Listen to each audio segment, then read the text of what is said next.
రక్షకుడైన యేసుక్రీస్తు అతి శ్రేష్టమైన పరిశుద్ధ నామములో ఈ పునరుద్ధానపు ఆరాధనకు కూడి వచ్చిన మీ అందరికీ ప్రత్యేకమైనటువంటి వందనాలు తెలియజేస్తున్నాను.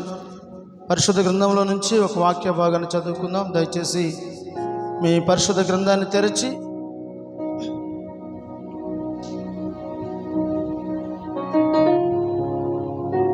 ప్రకటన గ్రంథము 16వ అధ్యాయము 16వ వచనాన్ని చదువుకుందాం. ప్రకటన గ్రంథము 16వ అధ్యాయము 16వ వచనం చదువుకుందాం. హెబ్రీ భాషలో హర్మగిద్దెను చోటునకు 16వ అధ్యాయం ప్రకటన గ్రంథం 16వ అధ్యాయము 16వ వచనం. హెబ్రీ భాష, ఇదిగో నేను దొంగవలే వచ్చుచున్నాను, తాను దిగంబరుడుగా సంచరించుచున్నందున జనులు తమ దిశములను చూతురేమో అని మెలకువగా ఉండి తమ వస్త్రములను కాపాడుకొనువాడు ధన్యుడు. దేవునికి స్తోత్రం. చదవబడినటువంటి లేఖన భాగంలో ప్రభు అయిన యేసుక్రీస్తు త్వరగా వచ్చుచున్నారంట.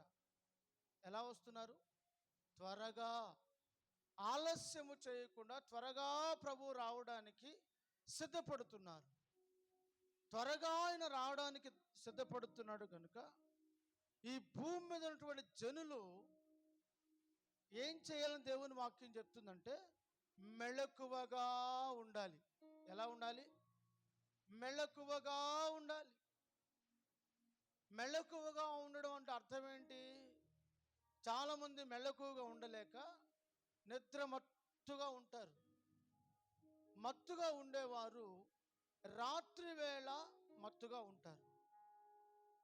కనుక మెళకువగా ఉండాలి అని దేవుని వాక్యం సెలవిస్తున్నప్పుడు ఈ వాక్య భాగంలో నిద్రమత్తు ద్వారా మెళకువ లేకుండా ఉండేవారు కొందరున్నారు.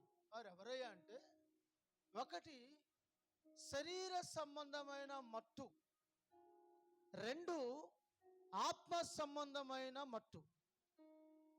ఈ రెండు విధములైన మత్తు కలిగిన వారు మెళకువగా ఉండలేరు. ఐహిక విచారాల వలన,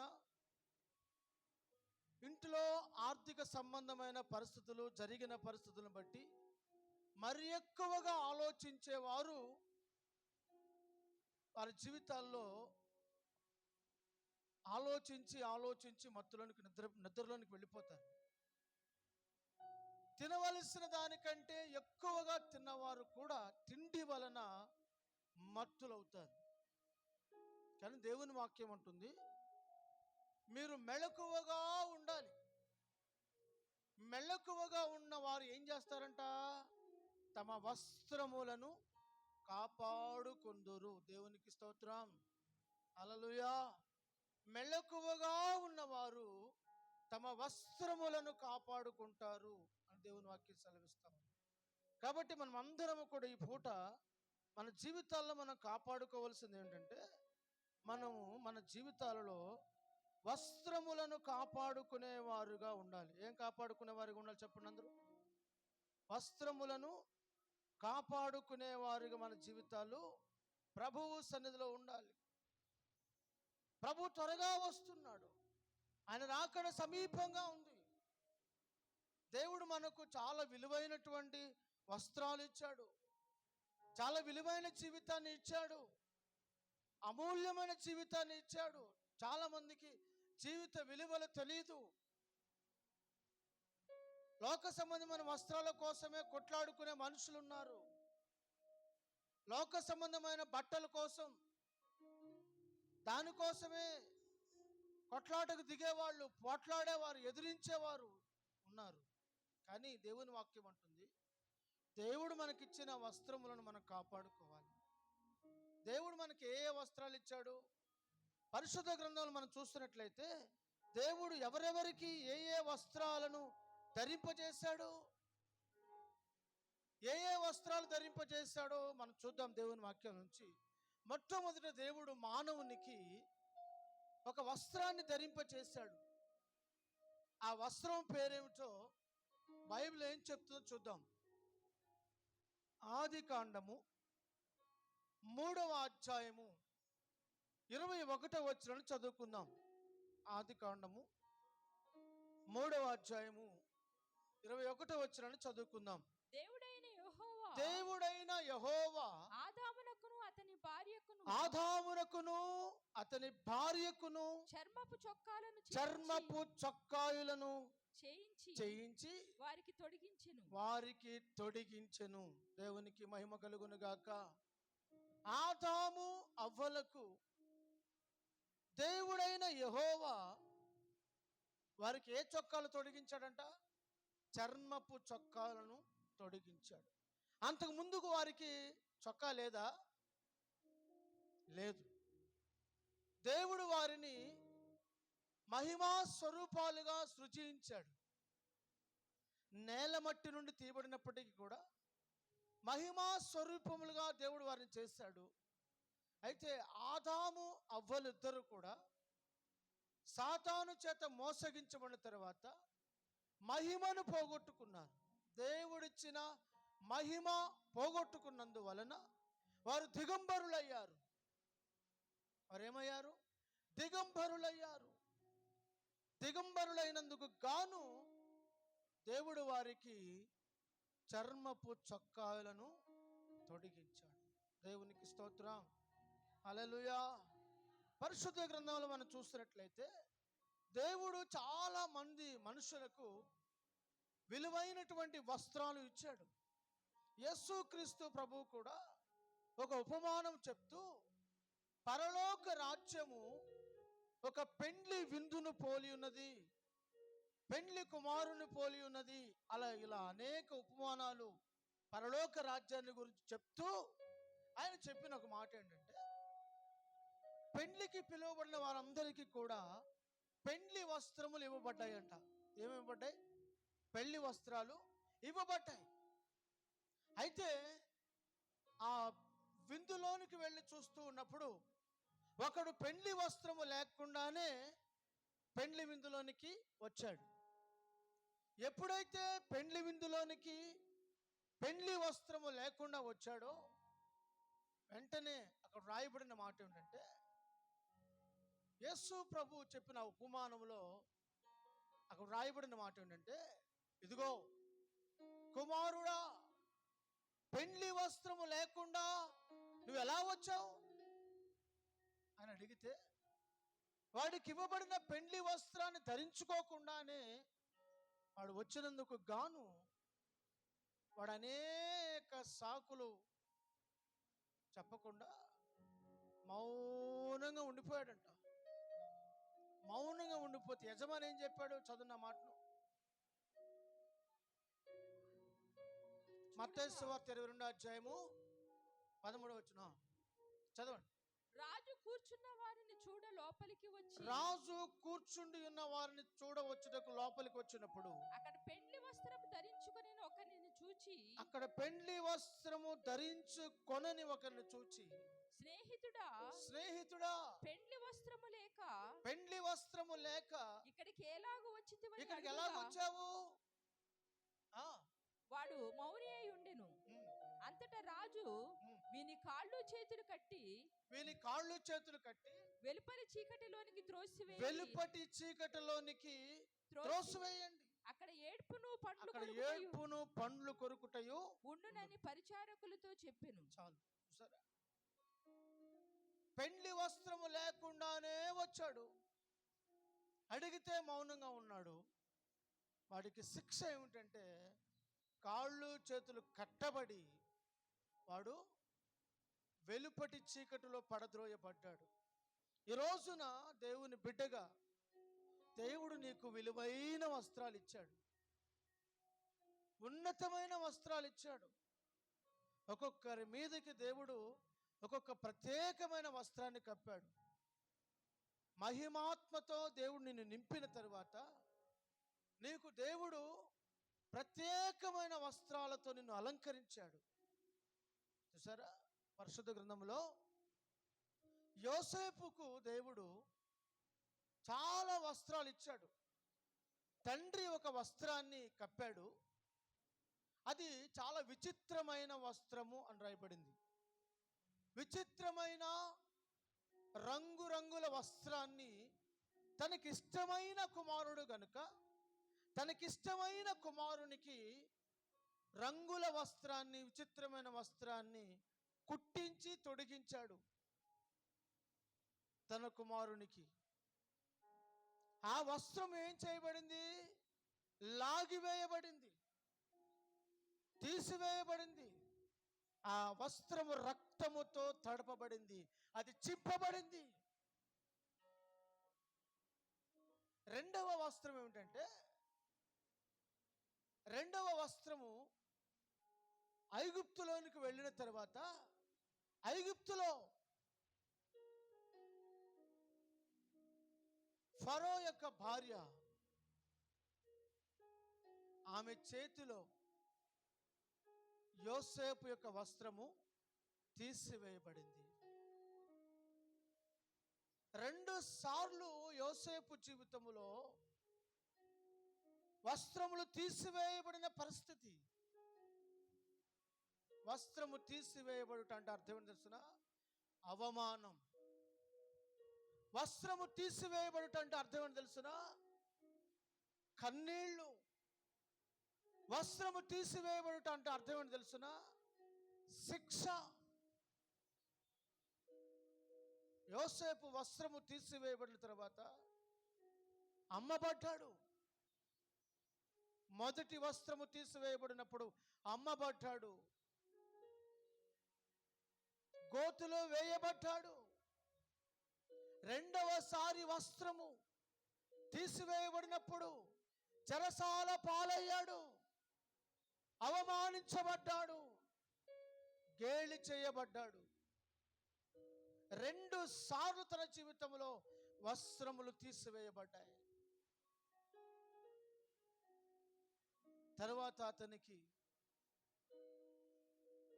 అతని జీవితంలో తండ్రి ఇచ్చిన వస్త్రాలు తన దగ్గర లేవు. అతనికి ఐగుప్తు దేశములో ఇవ్వబడిన వస్త్రాలు ఏంటో తెలిసిన? బానిస వస్త్రాలు. ఏ వస్త్రాలు? ఐగుప్తునకు బానిసగా వెళ్ళాడు. బానిస వస్త్రాలు యోసేపునకు ఇవ్వబడ్డాయి. ఆ వస్త్రములు వేసుకుంటే అర్థం ఏంటో తెలుసా? ఇతడు బానిస. అతడు బానిస. అతడు వెట్టి చాకరీ చేయడానికి వచ్చాడు. ఈరోజు మనం చూస్తున్నాం, ఎక్కడికి వెళ్ళిన డ్రెస్ కోడ్ కనబడుతుంది. ఒక డ్రెస్ కోడ్. ఉద్యోగానికి వెళితే ఒక డ్రెస్ కోడ్ ఉండాలి. వైద్యం చేసే నర్సులకు సైతము ఒక డ్రెస్. పెట్రోల్ బంకులో పెట్రోల్ కొట్టే వారికి ఒక డ్రెస్ కోడ్. రోడ్లు ఊడ్చే వారికి ఒక డ్రెస్ కోడ్. ప్రతి చోట, ప్రతి స్థలం ముందు ఒక డ్రెస్ కోడ్ ఉంది. యోసేపు జీవితంలో బానిసగా ఉన్నాడు గనుక అతనికి బానిస వస్త్రములు తొడిగించారు. ఆ వస్త్రములతోనే తాను దేవుని ఎదుట నమ్మకమైన జీవితాన్ని చేస్తా ఉన్నాడు. హల్లెలూయా, హల్లెలూయా. ఎప్పుడైతే యోసేపు నమ్మకమైన జీవితాన్ని ప్రభు దగ్గర చేస్తున్నాడో, వస్త్రములు తీసివేయబడి అవమానించబడినప్పటికీ కూడా, తన పేరు చెడ్డదని కొట్టివేయబడినప్పటికీ కూడా, తనకు రావలసిన ఘనతకు ప్రతిగా అపకీర్తి కలిగినప్పటికీ కూడా మౌని అయి సహించుచు నమ్మకమైన దేవునికి తాను అప్పగించుకున్నాడో, దేవుడు అది చూశాడు. దేవుడు అది చూశాడు. చూసి దేవుడు అతన్ని ఘనపరచడానికి ఒక ఘనమైన వస్త్రాన్ని దేవుడే కప్పడానికి ఇష్టపడ్డాడు. హల్లెలూయా. ఆదికాండము 41వ అధ్యాయము 42వ వచనాన్ని చదువుకుందాం. ఆదికాండము 41వ అధ్యాయము 42వ వచనం. మరియు ఫరో తన చేతినున్న తన ఉంగరమును తీసి ఫరో తన చేతినున్న తన ఉంగరమును తీసి యోసేపు చేతిని పెట్టి యోసేపు చేతునకు పెట్టి సన్నపు నారబట్టలు అతనికి తొడిగించి సన్నని నారబట్టలు అతనికి తొడిగించి అతని మెడకు బంగారు గొలుసు వేసి అతనికి మెడకు బంగారపు గొలుసు వేశాడంట. హల్లెలూయా, హల్లెలూయా. చదవబడినటువంటి లేఖన భాగంలో యోసేపు వస్త్రము మార్చబడింది. యోసేపు వస్త్రం ఏమైంది? మార్పు చెందింది. అంతకు ముందున్న వస్త్రం ఏంటి? బానిస వస్త్రం. ఇప్పుడు ఏ వస్త్రం వేయబడింది? రాజులు ధరించే వస్త్రం అతనికి ధరింపచేయబడింది. దేవునికి మహిమ కలుగునుగాక. ఉన్నతమైన వారు వేసుకునే వస్త్రాలు, గనులకు కలుగు కీర్తి, ప్రతిష్ట, పేరు అతనికి కలుగునట్లు అతనికి ఏ వస్త్రం వేయబడింది? ఇప్పుడు రాజవస్త్రం వేయబడింది. సన్నని నారబట్టలు అతనికి తొడిగించబడ్డాయి. ఈ రోజున దేవుడు నిన్ను లోకం నుండి వేరు చేసి, ఒకప్పుడు మనము కూడా బానిసలమే. ఎవరికి బానిసలం? సాతానుకు బానిసలం, అపవాదికి బానిసలం, లోకానికి బానిసలం, దుర్మార్గతకు దుష్టత్వానికి బానిసలం. బలహీనులమైన మనలను దేవుడు తన కృపతో ప్రేమించి మనలను పిలిచిన దేవుడు, నీతి విషయములో మనల్ని పిలిచిన దేవుడు, మన చెయ్యి పట్టుకున్న దేవుడు మనకు వస్త్రాన్ని తొడిగించాడు.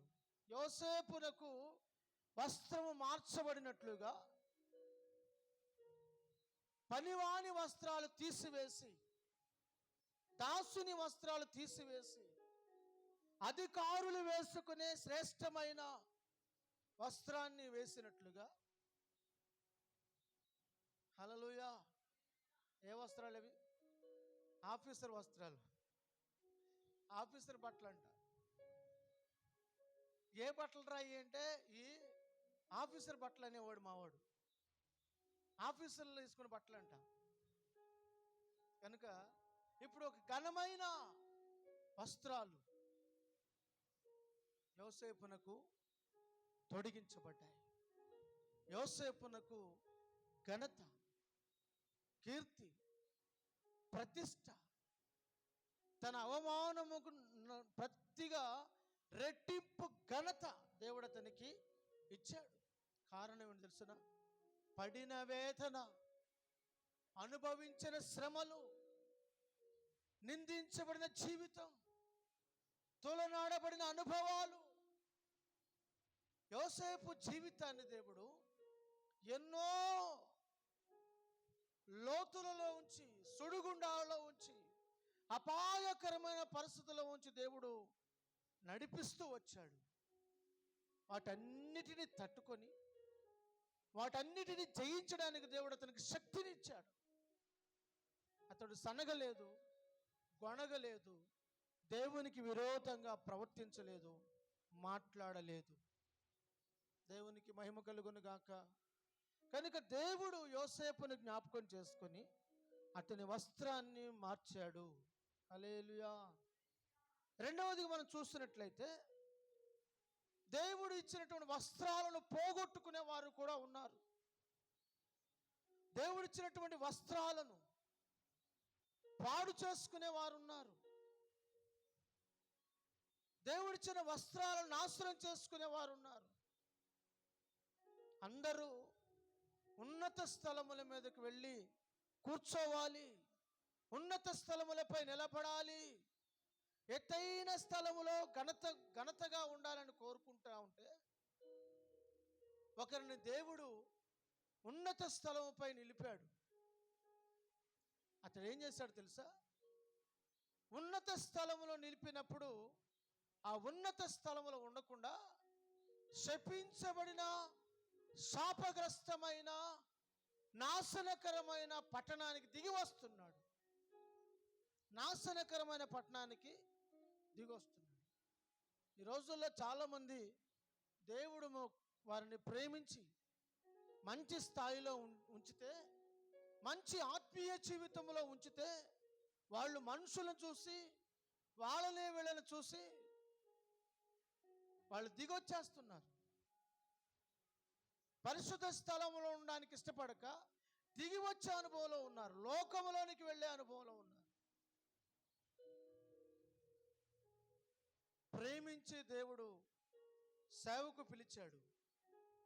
ఘనమైన ఈ సేవ, దేవదూతలు చేయలేని సేవ, మహోన్నతమైన ఈ సేవ చేయరా అని దేవుడు అప్పగిస్తే, సేవలో ఉండకుండా లోకాన్ని చూసి, లోకాన్ని ప్రేమించి, లోకం కోసం దేవుని సేవ విడిచిపెట్టి వెళ్ళిపోయాడట. పరిశుద్ధ గ్రంథం రాయబడింది. పౌలు అంటాడు, దేమా యెహోలోకమును ప్రేమించి నన్ను విడిచిపెట్టి వెళ్ళిపోయాడు. ఇక్కడ యెరూషలేము నుండి యెరికోకు దిగి వస్తున్నాడు ఒకడు. ఎక్కడి నుండి దిగి వస్తున్నాడు? యెరూషలేము పైన ఉంది, యెరికో క్రింద ఉంది. యెరికో పట్టణం శపించబడింది, శాపగ్రస్తమైన పట్టణం, నాశనకరమైన పట్టణం. ఉన్నత స్థలంలో దేవుడు నిలిపితే, చూసారు, కొంతమందికి కుక్కకంట నెయ్యి కూడు ఇవ్వడదంట. కుక్కకి నెయ్యి కూడు ఇమ్మడదు అన్న సామెత ప్రకారం కొందరిని దేవుడు మంచి స్థితిలో ఉంచితే ఆ మంచి స్థాయిని కాపాడుకోలేరు. మంచి స్థాయిని దేవుడు ఇచ్చినందుకు దేవుని స్తుతించి దాన్ని ఇంకా అభివృద్ధి పరుచుకొనక లోకంలోనికి రావాలి, ఏదో లోకంలో చూడాలి.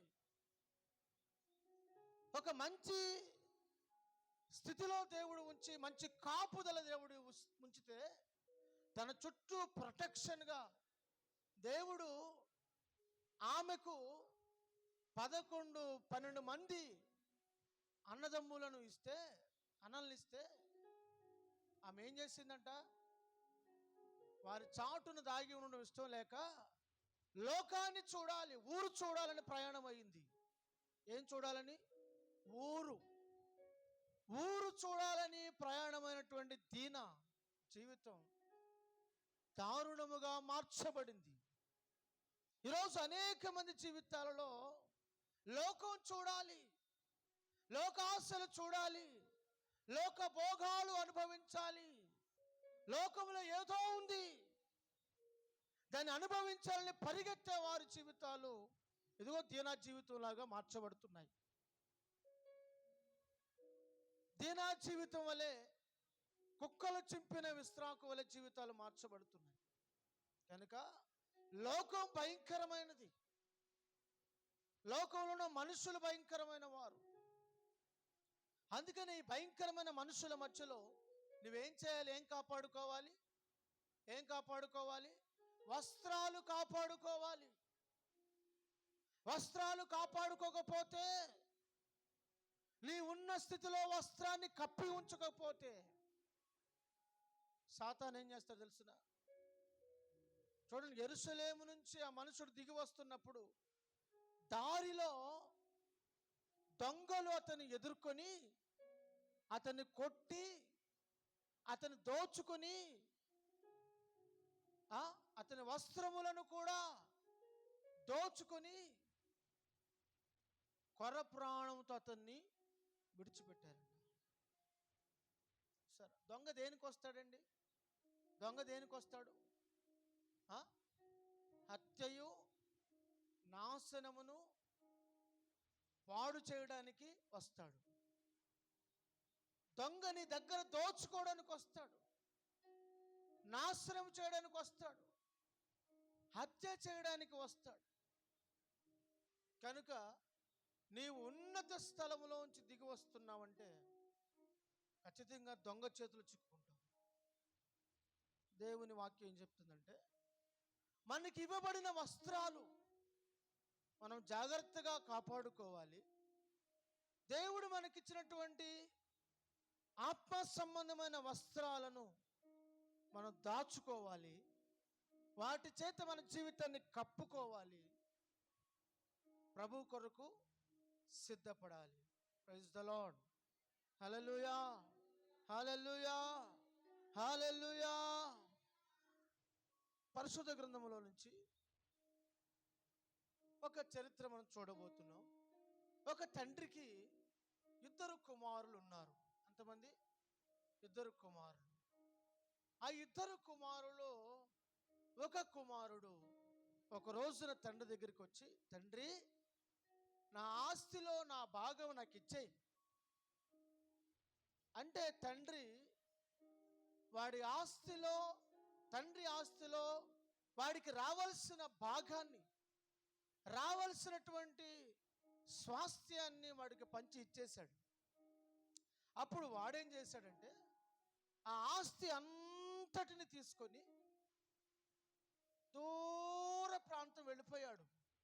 వాడు అక్కడే వెళ్ళలా, వాడి స్నేహితులతో పాటు దూర ప్రాంతం వెళ్ళిపోయి ఆస్తి ఉన్నంత వరకు బెల్లం చుట్టూ ఈగలు ముసురుతాయి అన్నట్లుగా, నీ దగ్గర డబ్బులు ఉన్నాయనుకోండి, మనుషుల్ని ఇంటి చుట్టే తిరుగుతారు.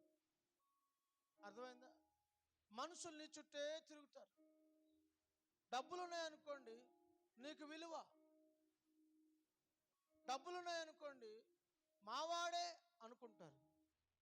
అర్థమైందా? డబ్బులు లేకపోతే నిన్ను వాళ్ళు పట్టించుకోరు, అసలు మావాడు అని చెప్పడానికి కూడా ఇష్టపడరు.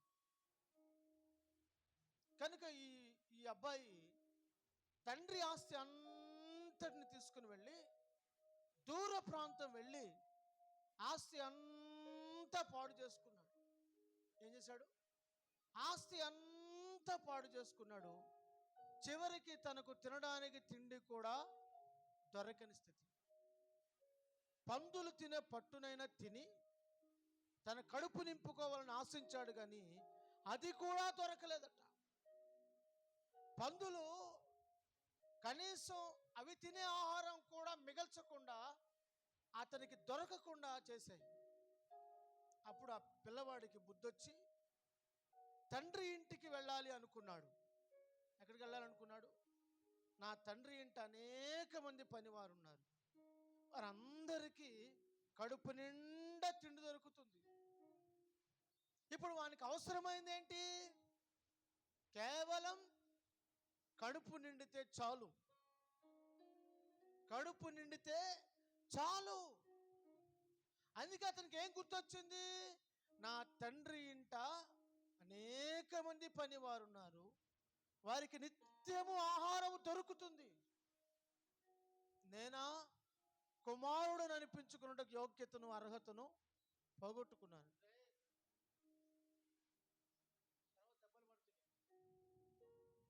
సరిగ్గా కూర్చో. నేనా కుమారుడు అనిపించుకున్న అర్హత పోగొట్టుకున్నాను. ఇప్పుడు తండ్రి అని పిలుచుటకు నాకు అర్హత లేదు. నేను వెళ్తాను నా తండ్రి దగ్గరికి. వెళ్ళి నా తండ్రి ఇంటిలో ఒక పనివాడుగా, ఒక దాసునిగా నేను వెళ్తాను, వెళ్ళి జాయిన్ అవుతానని చెప్పి తన తప్పు తెలుసుకొని తిరిగి వస్తున్నాడు. తన తప్పు తెలుసుకొని పశ్చాత్తాపంతో తిరిగి తండ్రి ఇంటికి వస్తున్నప్పుడు తండ్రి దూరము నుండి అతను చూసి గుర్తుపట్టి పరిగెత్తుకుని వెళ్ళి తన కొడుకు మెడ మీద పడి ముద్దు పెట్టుకొని కౌగులించుకొని తన ఇంటికి ఆహ్వానించాడు. ఆహ్వానించిన తర్వాత వ్రాయబడిన మాట మనం ఇప్పుడు చూడబోతున్నాం. లూకాసు సువార్త 15వ అధ్యాయము 22వ వచనాన్ని చదువుకుందాం. లూకాసు సువార్త 15వ అధ్యాయము 22వ వచనాన్ని చదువుకుందాం. అయితే తండ్రి తన దాసులను చూచి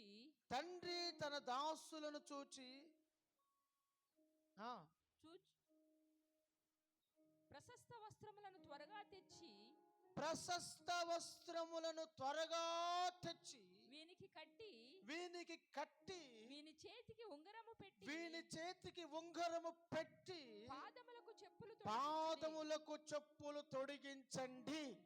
హల్లెలూయా. ఈ లేఖన భాగములో దేవాది దేవుడు వ్రాయించిన మాట ఏమిటంటే, త్వరగా, ఆలస్యం చేయొద్దు, త్వరగా ఏం తొడిగించాలంట? ప్రశస్త వస్త్రములు. ప్రశస్త వస్త్రములను తొడిగించండి. తప్పిపోయిన కుమారుని వస్త్రాలు వేరు, తప్పిపోయిన కుమారుడు వేసుకున్న వస్త్రాలు పాతవి. పందుల మధ్యలో తిరిగాడు కదండి, పందుల మధ్యలో ఉన్నాడు కదండి. ఆ పందులు అతని వస్త్రాన్ని చింపేశాయి, పందులు అతని వస్త్రాన్ని మురికి చేశాయి. ఆ పందులు మేపుతూ ఉన్నాడు కదండి. దూరదేశానికి వెళ్ళినప్పుడు ఆహారం లేక పందులు మేపే పనిని కుదుర్చుకున్నాడంట. బైబిల్ స్పష్టంగా రాయబడింది. ఇప్పుడు పందులు మేపే వాళ్ళు తెల్లని వస్త్రాలు వేసుకొని, ప్రశస్త వస్త్రాలు వేసుకొని హోందాగా ఉంటారా? ఉండలేరు. ఎందుకని? వాళ్ళ వస్త్రాలు మురికి పట్టిపోతాయి, చిరిగిపోతాయి, పాతగిలిపోతాయి, భయంకరమైన దుర్వాసన వస్తుంది.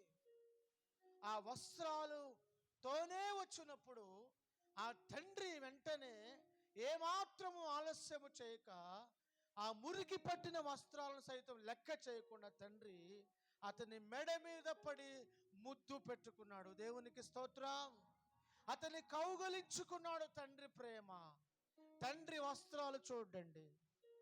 తండ్రి తన యొక్క దగ్గర ఏ కప్పు కొడుతుందో చూడు. తండ్రి తిరిగి వచ్చిన తన యొక్క మనస్సులో ఉంచి వస్తున్న ఆ మధురమైన సువాసన, మార్పు చెందినటువంటి ఆ పరిమళ వాసనను ఆ తండ్రి ఆస్వాదిస్తూ అంటున్నాడు, ఇదిగో పని వారికి చెప్తున్నాడు, దాసులకి, త్వరగా తీసుకుని రండి, త్వరగా సిద్ధం చేయండి, త్వరగా సిద్ధం చేయండి. ఉంగరము తొడిగించండి, స్నానం చేయించండి, ప్రశస్త వస్త్రములు కట్టండి.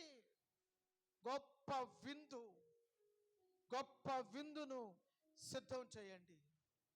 మనము సంతోషపడే దినం ఇదే దినం. దేవునికి స్తోత్రం.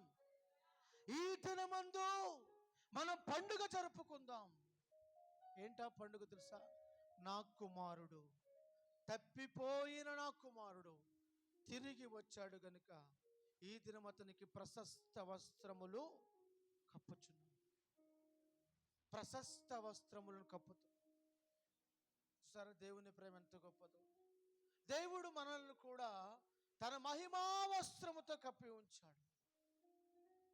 లోకములో పాడైపోయిన మన జీవితాలను, లోకములో చెడిపోయిన మన జీవితాలను, పందివలే పందులతో పొర్లిన మన జీవితాలను, కుక్కలు చించిన విస్త్రాకు వలె జీవితాలు మార్చబడిన మన బ్రతుకులను దేవుడు అంగీకరించి మనలను ప్రశస్త వస్త్రములతో అలంకరించాడు. ఏ వస్త్రములతో అలంకరించాడు? ప్రశస్త వస్త్రములతో అలంకరించాడు. అనేక సార్లు మనము తండ్రికి దూరం అయిపోయాం, తండ్రి పేరు పాడు చేశాం, తండ్రి యొక్క ఆస్తిని పాడు చేశాం, విరోధంగా ప్రవర్తించాం. అయినప్పటికీ కూడా ఆ తండ్రి ప్రేమ మారలేదు. ఆయన మనల్ని చేర్చుకున్నాడు, మన జీవితాల్లో గొప్ప మార్పును తీసుకొచ్చాడు. ఈనాటికి ఆయన ప్రేమ ఇంకా మన కొరకు ఎదురు చూస్తూనే ఉంది. దేవునికి స్తోత్రం. హల్లెలూయా, హల్లెలూయా. పాపులమైన మన వస్త్రములను ఆయన మార్చాడు, పాపులమైన మన వస్త్రాలను ఆయన మార్చాడు. యెషయా గ్రంథం 61వ అధ్యాయము 10వ వచనం చదువుకుందాం. యెషయా గ్రంథం 61వ అధ్యాయము 10వ వచనం చదువుకుందాం. శృంగారమైన పాగా ధరించుకుని పెండ్లు కుమారుని రీతిగాను, ఆభరణములతో అలంకరించుకుని పెండ్లు కుమార్తె రీతిగాను. చూసారా, అక్కడ వ్రాయబడింది శృంగారమైన పాగా ధరించుకున్న పెండ్లి కుమారుని రీతిగాను, ఆభరణములతోనూ అలంకరించి అలంకరించుకున్న పెండ్లి పెండ్లి కుమార్తె రీతిగాను ఆయన రక్షణ ఆయన నాకు రక్షణ వస్త్రములను ధరింపచేసి ఉన్నాడు. దేవునికి స్తోత్రం. మన వస్త్రములు ఏ వస్త్రాలు? పాపపు వస్త్రాలు, మలినమైన వస్త్రాలు. ఈ పాపపు వస్త్రాన్ని మన మీద నుండి తీసివేసి ఆయన మనకు ఏ వస్త్రాన్ని ధరింపజేశాడంట? చెప్పాలందరూ. రక్షణ. అందరు చెప్పాలి. ఏ వస్త్రం అది? రక్షణ. రక్షణను వస్త్రమును ధరింపజేసి ఉన్నాడు. Praise the lord. హల్లెలూయా.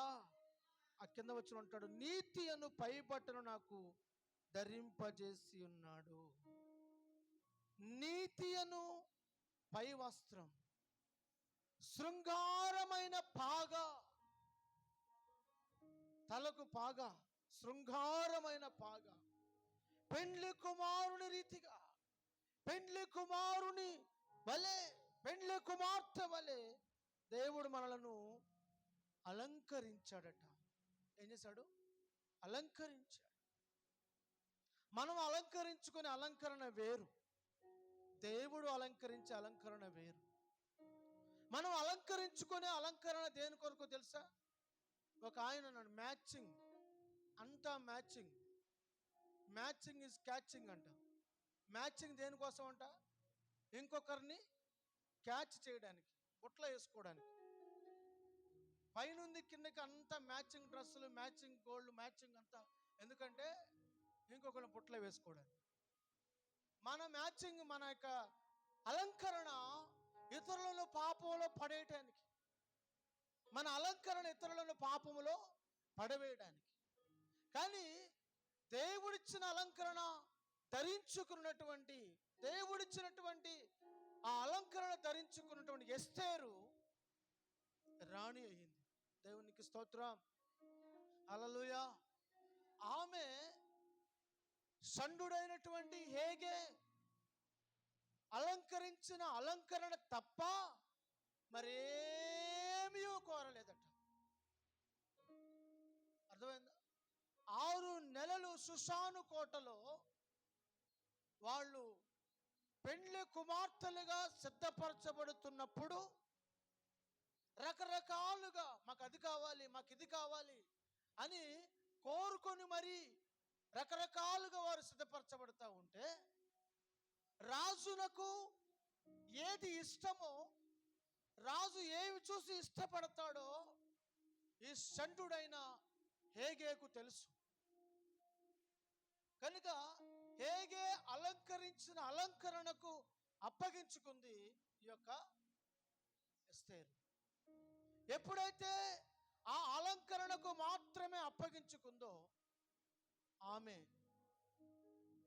రాజు దయను పొందింది. దేవునికి మహిమ కలుగును గాక. హల్లెలూయా. రాజు దయ మాత్రమే కాదు కానీ ఆ కోటలో, ఆ రాజభవనములో లేదా రాజ సంరక్షణలో ఉన్న అందరి దృష్టికి ఆమె ఎలా కనబడుతుందంట? దయ పొందినదిగా కనబడుతుంది. దేవునికి స్తోత్రం. ఈ రోజున దేవుడు ధరించిన, దేవుడు ఇచ్చిన అలంకరణను ధరించుకుంటే నువ్వు అందరి దయ పొందుతావు. నువ్వు ఎక్స్ట్రా ఎక్స్ట్రా ఎక్స్ట్రా ఎక్స్ట్రా తగిలించుకున్నావు అనుకోండి, ఆ ఎక్స్ట్రా ఎక్స్ట్రా ఎక్స్ట్రా ఎక్కడ తీసుకెళ్తా తెలుసునా? నేను ఎక్స్ట్రా లైఫ్లో తీసుకెళ్ళిపోతాయి. కనుక నీవు ప్రభు ఇచ్చిన వాటితో సంతృప్తి పొందు. దేవుని వాక్యం అంటుంది యెహోవా యందలి భయభక్తులు కలిగిన స్త్రీ కొనియాడబడుతుందట. అందము మోసకరము, సౌందర్యం వ్యర్థం. దేవుడిచ్చిన అలంకరణతో నిలిచి ఉండు. కొంతమంది చూస్తూ ఉంటాను, వాళ్ళకి 70-80 ఏళ్ళు వచ్చి ఉంటాయి. ఎన్ని? ఒక 70 మనవాళ్ళు మనవరాళ్ళు కూడా పెళ్ళిడికి వచ్చిన వాళ్ళు ఉంటారు. మనవాళ్ళు మనవరాళ్ళు కూడా పెళ్ళిడికి వచ్చిన వాళ్ళు 70-80 సంవత్సరాల వయసులో కూడా వాళ్ళు ఎట్లా తయారవుతారు తెలుసా? ఒక యూత్ తయారైనట్లుగా తయారవుతారు. వాళ్ళ డ్రెస్ కోడ్ కానివ్వండి, వాళ్ళ విధానం కానివ్వండి, వయసుకు తగినట్లుగా వాళ్ళు జీవించలేరు. దేవుని వాక్యం అంటుంది, దేవుడట ప్రశస్త వస్త్రములతో నిన్ను అలంకరించాడు, రక్షణ వస్త్రముతో నిన్ను అలంకరించాడు. పాపపు వస్త్రాన్ని తీసివేసి రక్షణ వస్త్రాన్ని దేవుడు నీకు ఇచ్చాడు. కనుక నీవు ఆ రక్షణ వస్త్రం కాపాడుకోవాలి. దేవుని వాక్యం ఏం చెప్తుంది? తమ వస్త్రములను కాపాడుకునేవాడు ధన్యుడు. తమ వస్త్రములను కాపాడుకునేవాడు ధన్యుడు. దేవుడు నీకు ఇచ్చిన రక్షణ వస్త్రాన్ని కాపాడుకో అంతము వరకు. దొంగల చేతికి చిక్కనివ్వద్దు, అపవాది చేతికి చిక్కనివ్వద్దు. రక్షణ వస్త్రము లేకుండా నువ్వు పెండ్లి విందులోనికి రాలేవు, ప్రవేశించలేవు. చాలా మంది అనుకుంటారు పరలోక రాజ్యానికి వెళ్ళిపోతాం, పరలోక రాజ్యం వచ్చేస్తుందని. రాదు రాదు. మీ ఇంటి పక్కనే పెళ్లి జరుగుతున్నా కొన్నిసార్లు నువ్వు వెళ్ళవు. ఎందుకని వాళ్ళు మమ్మల్ని పెళ్లికి పిలవలేదు. పిలిస్తే ఆహ్వానం ఉంటే వెళతావు, ఆహ్వానం లేకపోతే ఎలా వెళతావు? పిలవని పెళ్లికి పోకూడదు. అర్థమవుతుందండి? కానీ ఇక్కడ పరలోక రాజ్యానికి నువ్వు వెళ్ళడానికి దేవుడు ఒక మార్గాన్ని సిద్ధపరిచాడు. ఆ మార్గంలో చేయవలసిన విధులు, నియమాలు దేవుడు సిద్ధం చేసి ఉంచాడు. అవి నీకు తెలియచేశాడు. వాటిలో మొదటిదే, నువ్వు నమ్మితే ఏం చేయాలంట? బాప్తిజం పొందాలి. నువ్వు నమ్మితే బాప్తిజం పొందాలి. నమ్మకపోతే బాప్తిజం పొందలేవు. Praise the lord. కనుక ప్రశస్త వస్త్రాన్ని ధరింప చేయడానికి దేవుడు నీకు రక్షణ, పాపపు వస్త్రాన్ని తీసివేసి రక్షణ వస్త్రాన్ని దేవుడు నీకు ధరింపజేశాడు. ప్రభు రాకడ ఎప్పుడో మనకు తెలియదు. ఇదిగో త్వరగా వస్తున్నాను అన్నాడు కదా. ఏ క్షణమైనా, ఏ రోజైనా, ఏ గడి అయినా, ఏ నిమిషమైనా ప్రభు రావచ్చు. లేకపోతే ఆయన రాకడ కంటే ముందే నీ ప్రాణం పోవచ్చు, నా ప్రాణం పోవచ్చు. కానీ మనం రక్షణ పొంది నిరీక్షణ గల వారమై పరిశుద్ధ జీవితాన్ని చేస్తూ ప్రభువుని ఎదుర్కోవడానికి మనం సిద్ధంగా ఉంటే మన ధైర్యంగా ప్రభువుని ఎదుర్కొనగలం. దేవునికి స్తోత్రం. హల్లెలూయా. కనుక పాపపు వస్త్రములు పోయి రక్షణ వస్త్రాన్ని దేవుడు ధరింపజేశాడు. చూడండి 61వ అధ్యాయం 3వ వచనం, యెషయా గ్రంథం 61:3. సియోనులో దుఃఖించు వారికి ఉల్లాస వస్త్రములను ఏ వస్త్రం అంటే ఇది? ఉల్లాస వస్త్రం. ఎవరికి దేవుడు ఉల్లాస వస్త్రాన్ని ఇచ్చాడు? దుఃఖించు వారికి, దుఃఖపడే వారికి. దుఃఖం ఎందుకు వస్తుందండి? ఏడుపు ఎందుకు వస్తుంది? కలిగిన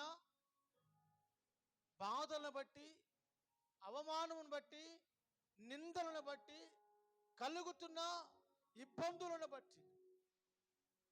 దేవుడంట నలిగిన వారిని, కృంగిన వారిని, బాధింపబడుతున్న వారిని, అణగత్రొక్కబడుతున్న వారిని, వారి కన్నీరు చూసి మౌనంగా ఉండే దేవుడు కాదు. వారి దుఃఖమును ఓదార్చి దుఃఖమునకు ప్రతిగా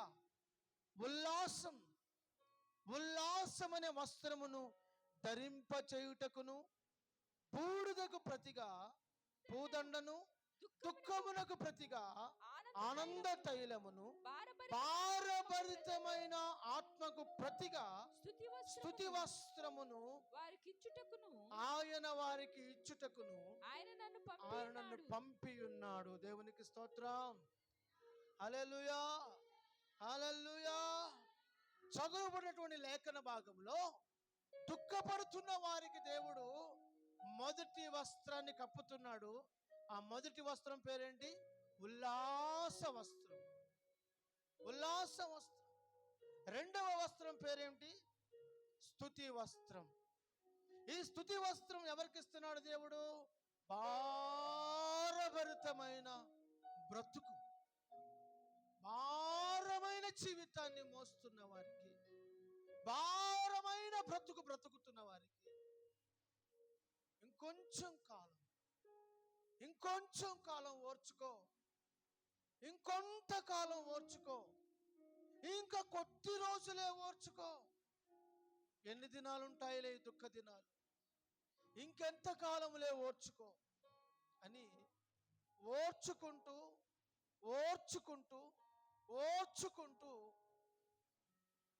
దుఃఖ సాగరములో పడి వెళుతూ ఉన్నారట. దేవుని వాక్యం రాయబడింది, వారు బాకా లోయలో పడి తలను చలమయముగా చేసుకొనుచు. ఏ లోయ అంట? బాకా లోయలో పడి వెళుతూ ఉన్నారట. భారభరితమైన జీవితాలతో, కృంగిన మనస్సుతో, నలిగిన హృదయముతో, ఓదార్పు లేక, ఆదరణ లేక భారముగా బాకాలోయలో పడి వారు వెళుతూ ఉండగా దేవుని వాక్యంలో రాయబడిన మాట చదవండి. యెషయా గ్రంథంలోనే వారు ఎప్పుడైతే ఆ బాకాలోయలో పడి వెళుతూ ఉండగా దేవుడట వారికి, వారి తలల మీద నిత్యానందాన్ని ఉంచాడట. చదవండి ఆ వాక్యాన్ని.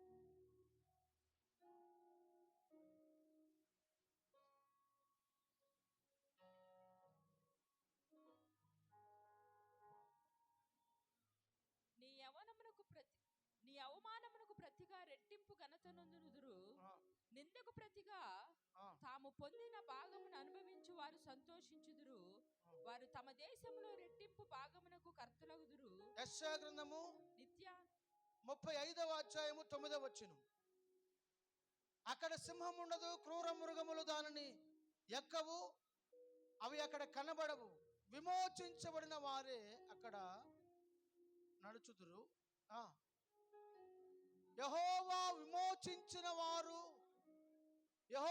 విమోచించిన వారు పాటలు పాడుచు తిరిగి సియోనుకు వచ్చెదరు.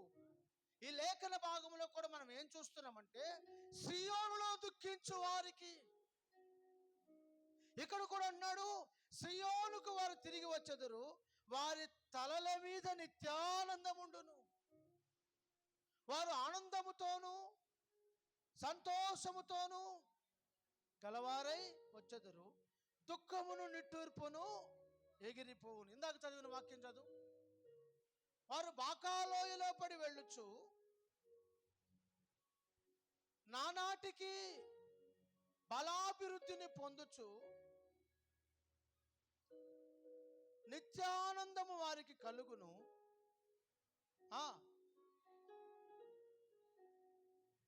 న్యాయము చేయుట యెహోవాకు ఇష్టము. దేవునికి స్తోత్రం. వారు బాకాలోయలో పడి వెళ్ళుచు నానాటికి ఏం చేస్తారంట? బలాభివృద్ధి పొందుతూ ఉన్నారంట. బలాభివృద్ధి పొందుతూ ఉన్నారు. అందుకే దేవుని వాక్యం, నీ దుఃఖ దినములు సమాప్తమాయను, నీ దుఃఖ దినములు సమాప్తం. హల్లెలూయా, హల్లెలూయా. కనుక దేవుని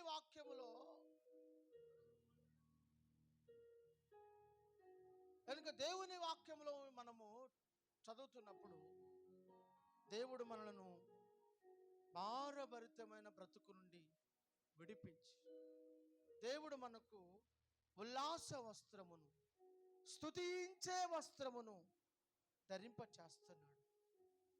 కనుక దేవుడు నిన్ను ఆనంద తైలముతో, రాయబడిన మాట, ఆనంద తైలముతో ఆయన నిన్ను ఏం చేస్తున్నాడు? అభిషేకిస్తున్నాడు.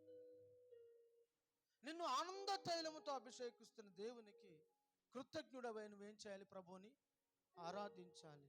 హల్లెలూయా, హల్లెలూయా.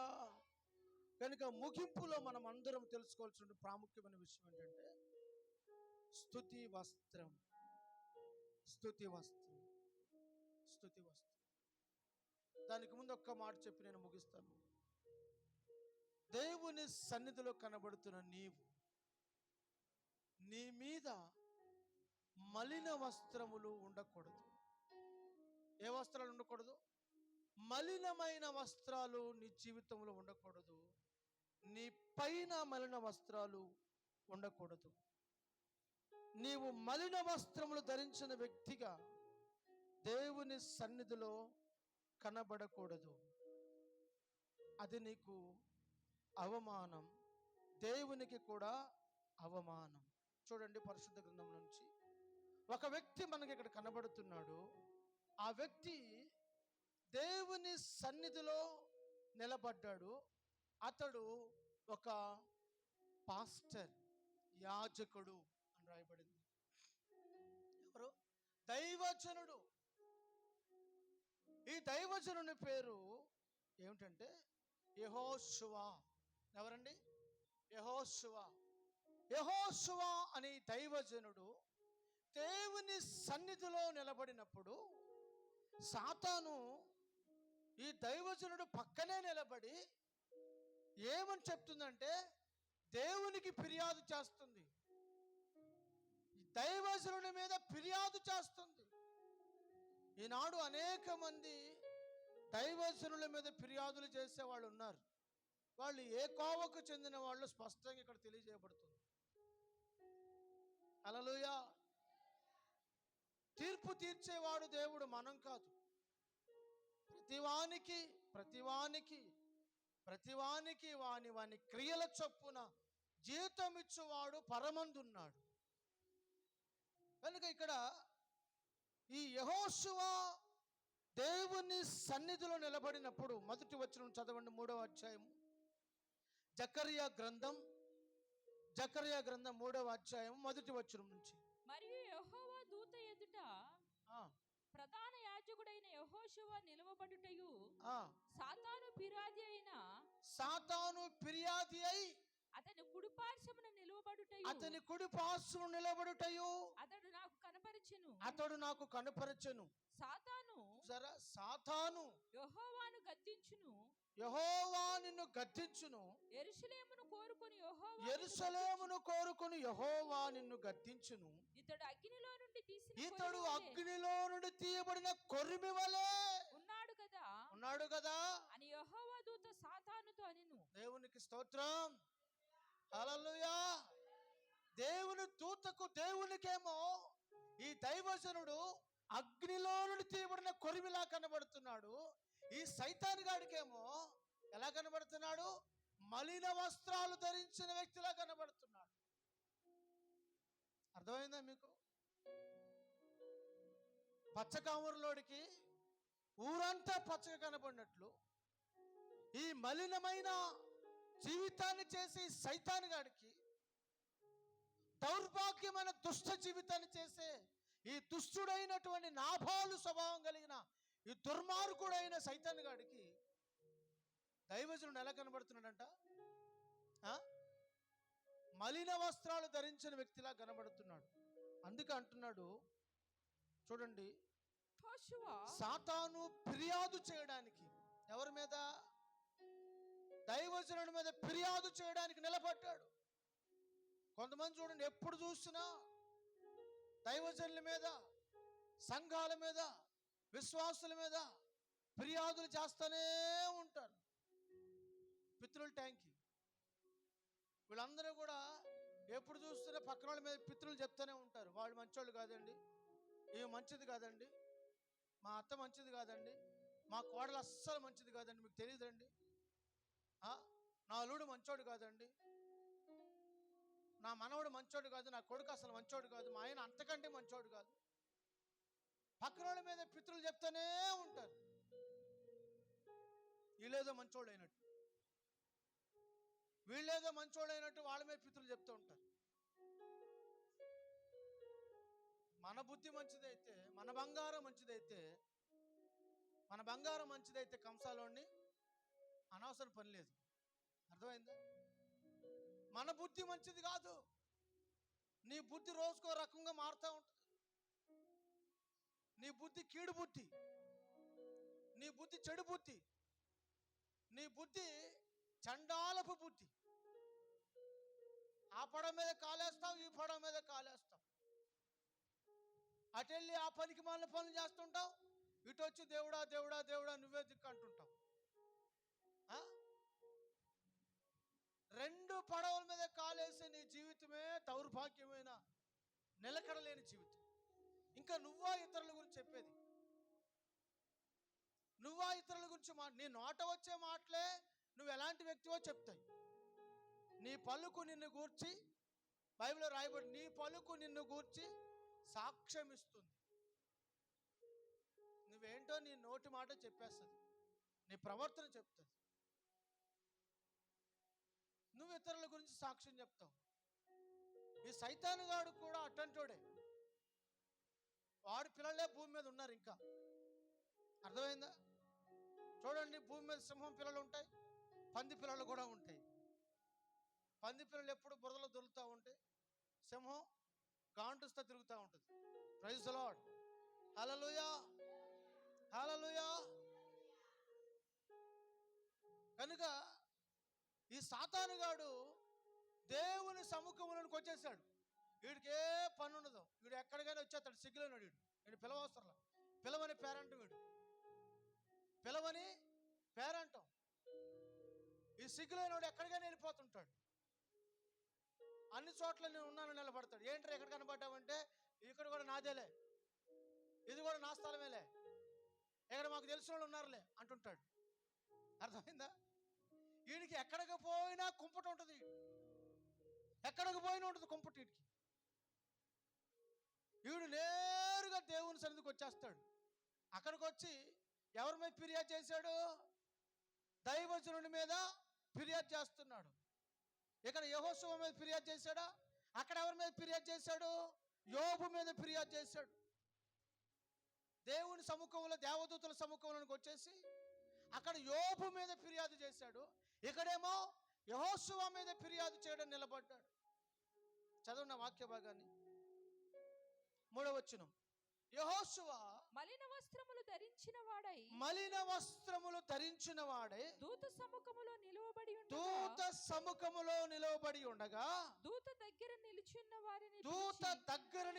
వారిని పిలిచి ఇతని మైల బట్టలు తీసివేసి ఆజ్ఞాపించి, నేను నీ దోషమును పరిహరించి ప్రశస్త వస్త్రములతో నేను అలంకరించుచున్నాను సెలవిచ్చెను. అతని తల మీద తెల్లని పాగా పెట్టించుడని నేను మనవి చేయగా, వారు అతని తల మీద తెల్లని పాగా పెట్టి వస్త్రములతో అతన్ని అలంకరించిరి. యెహోవా దూత దగ్గర నిలిచెను. అప్పుడు యెహోవా దూత ఇలాగూ సెలవిచ్చెను, సైన్యములకు అధిపతిగా యెహోవా సెలవిచ్చినది ఏమనగా, మార్గములో నడుచుచు నేను నీకు అప్పగించిన దాన్ని భద్రంగా గైకొనుము. దేవునికి స్తోత్రం. హల్లెలూయా, హల్లెలూయా. మలిన వస్త్రములు ధరించిన వాడుగా కనబడుతున్నాడు. మలినమైన వస్త్రాలు. ఈరోజు దైవజనుడు నీ కళ్ళకి ఎలా కనబడుతున్నాడు? అర్థమవుతుందా? జనులు దైవజనులను వెక్కిరింతల పాలు చేస్తూ ఉంటారు. కొంతమంది అల్లరి జనం చేరి దైవజనులను వెక్కిరించడం ప్రారంభించాడు. బోడివాడా ఎక్కిరా, బోడివాడా బోడివాడా అని ఎక్కిరించారు. ఈ దైవజనుడు ఓర్చుకుని ఒక రోజున ఎలుగుబంట్లు అడవిలోంచి వచ్చి మిమ్మల్ని తినేస్తాయి అని చెప్పగానే ఎలుగుబంట్లు వచ్చేసి, ఒకసారేమో ఆకాశం అగ్ని కురిసి మిమ్మల్ని దహించను కాకనగానే దహించి పడేసి. ఎందుకో తెలుసా? దైవజనునికి కోపం రేపారు వాళ్ళు. అర్థమవుతుందా? కనుక దైవజనుడు దేవునికి కొరిమిలో నుండి, అగ్నిలో నుండి తీయబడిన కొరిమి వలె, అగ్నిలో నుండి తీయబడిన కొరిమిలా కనబడుతుంటే సైతాను గడికి ఎట్లా కనబడుతున్నాడు? మలిన వస్త్రాలు. వీడేమైనా పరిశుద్ధ వస్త్రాలు ధరించుకున్నాడా? ఈ సైతాను గాడు, ఈ సాతాను అని రాయబడిందిగా, ఆ సాతాను గాడు ఏమన్నా ప్రశస్త వస్త్రాలు ధరించుకుని ఉన్నాడా? ఆడు అంతకంటే మలిన వస్త్రాలు ధరించుకున్నాడు. అర్థమైందా? ఈనాడు అనేక మంది రకరకాలుగా విరోధమైన, దేవునికి విరోధమైన పన్నాగోలు పన్నుతున్నారు. ఏదో వాళ్ళేదో మంచోళ్ళు అయినట్టు, వాళ్ళ మీద ఎన్నున్నాయో. కానీ ఒక రోజు వస్తుంది అంటారు కదా, తలదన్నేవాడు ఒకడైతే తాడిని దన్నేవాడు ఇంకొకడు ఉన్నాడంట. తలదన్నేవాడు ఒకడైతే తాడిని దన్నేవాడు ఇంకొకడు అన్నట్లుగా సమయం వచ్చినప్పుడు అర్థమవుతుంది. సమయం వచ్చినప్పుడు అర్థమవుతుంది. నేనే మగోడు అనుకుంటే నాకు నన్ను మించిన మగోడు పుట్టాడురా అని అర్థమవుతుంది. ఈ సాతానుగాడు కూడా యెహోషువ మీద ఫిర్యాదు చేయడానికి వచ్చాడు. అందుకని వెంటనే దేవదూత మైల బట్టలు తీసివేసి, మలిన వస్త్రాలను తీసివేసి, ప్రశస్త వస్త్రములతో అలంకరించి అతని తల మీద తెల్లని పాగా ధరింపజేసింది. దేవునికి స్తోత్రం, హల్లెలూయా. కనుక దేవుడు మనందరి జీవితాలలో వస్త్రములు మార్చి, మలిన వస్త్రాలు తీసివేసి, ప్రశస్త వస్త్రములను ధరింపచేసి, దావీదు కూడా ఒక సందర్భంలో గోనె కట్టుకొని దుఃఖిస్తూ ఉండగా దేవుడు ఆ గోనె పట్ట తీసివేసిన తర్వాత సంతోష వస్త్రములు ధరించుకున్నాడు దావీదు. కనుక మన జీవితాల్లో దేవుడు ప్రశస్త వస్త్రములను ధరింపచేయడానికి మనల్ని పిలిచాడు. ఉన్నతమైన పిలుపుతో దేవుడు మనల్ని పిలిచాడు. కనుక మనం దేవుని చేతులకు అప్పగించుకొని అనుదినము, అనుక్షణం స్తుతి వస్త్రము నీపై ఉన్నదని గుర్తించి, నీవు స్తుతి వస్త్రాన్ని ధరించిన వ్యక్తివి అని గుర్తించి, ఉదయకాలమందును, మధ్యాహ్నమందును, సాయంకాల వేళందును, మధ్యరాత్రి వేళ యందును, ప్రతి క్షణం, ప్రతి పూట దేవుని స్తుతించుచు, దేవా నీకు స్తోత్రం, తండ్రి నీకు వందనాలు, రాజా నీకు స్తోత్రం, మానక స్తుతి స్తోత్రం, స్తుతి స్తోత్రం, స్తుతి స్తోత్రం, స్తుతి స్తోత్రం అని నీవు స్తుతించుచు స్తుతి వస్త్రం కలిగిన వ్యక్తిపై ప్రభు సన్నిధిలో సాగిపోవాలని దేవుడు నీకు తెలియచేస్తూ వచ్చాడు. ఇదిగో దేవుడు నిన్ను ప్రశస్త వస్త్రములతో, రాజవస్త్రములతో, ఉల్లాస వస్త్రముతో,